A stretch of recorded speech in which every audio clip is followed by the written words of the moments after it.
Hello and welcome to another update video about Bitcoin. We want to take a look here at the 30-minute chart, take a look at any changes from yesterday.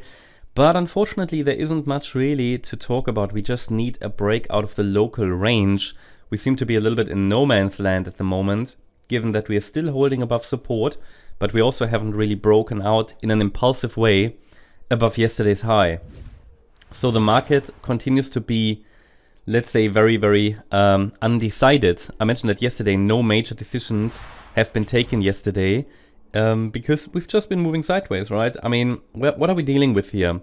The white wave count still shows our bullish structure. Let's talk about the bullish scenario first. Then we talk about a bearish scenario.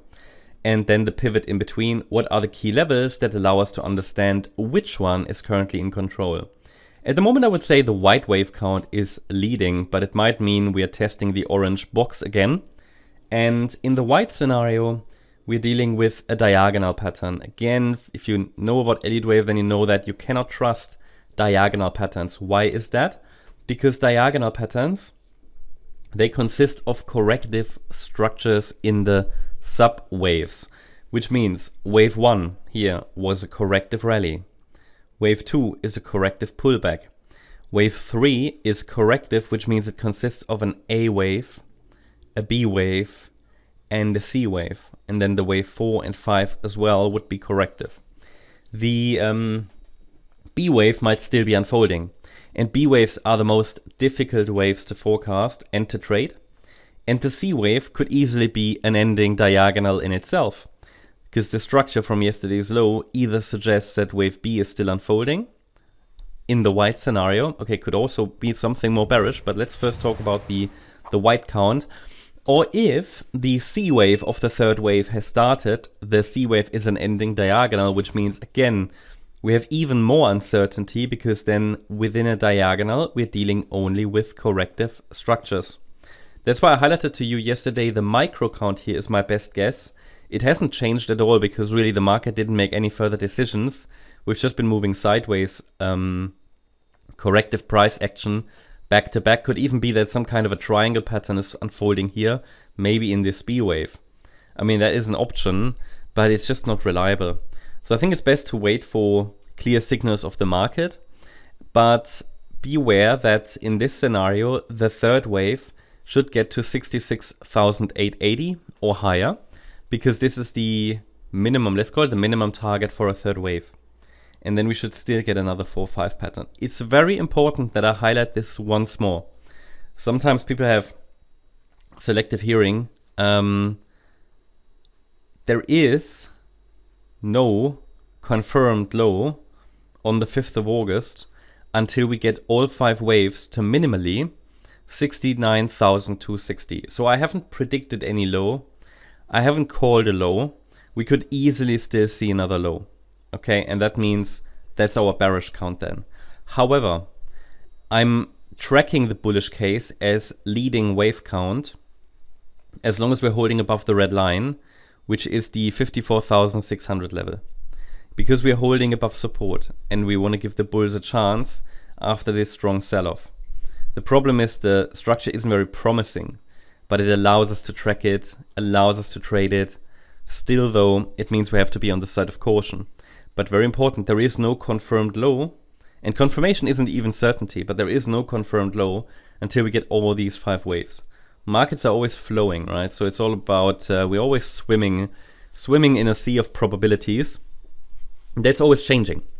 But it's just very important, there is no confirmed low until we get to that 1.618 extension, or ideally even higher.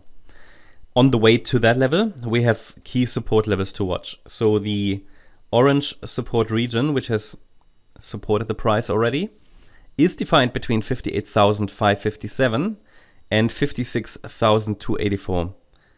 A break below it will open the door to a test of the invalidation point at 54,600. And below that level, we definitely increased the likelihood for a break down to 43K, which takes us to the short-term bearish case. Let's zoom out a bit. In the short-term bearish scenario, the decline that happened from the end of July high was just an A wave. Then we had a B wave rally, and then there could be a C wave down. At the moment, however, price action looks corrective to the downside, which is why I'm not clearly favoring the yellow wave count. But any clear 5-wave movements to the downside, which also break below one of these key support levels I mentioned, will increase the likelihood for the yellow scenario. And below the invalidation point at 54,600, it opens the door further to, and the yellow wave count will be leading, it opens the door to a 43k test. Why is 43k the next support? It is simply the next fib support. Let me zoom out a bit. It's here, 43,000. The next one is 49, but what I'm saying, it opens the door. It doesn't mean we are going down to drop to 43k. All words in this analysis are important. I'm not telling you we test 43k, but it opens the door, which means that is going to be next support. Not a target, but next support, which means that is the risk level. That's how high the risk will be. At the moment, the red line is protecting any long positions, okay? Or even here the 78.6 retracement, but where you set a stop, for example, that's entirely up to you. So that gives you an idea of the short-term bullish and short-term bearish scenarios.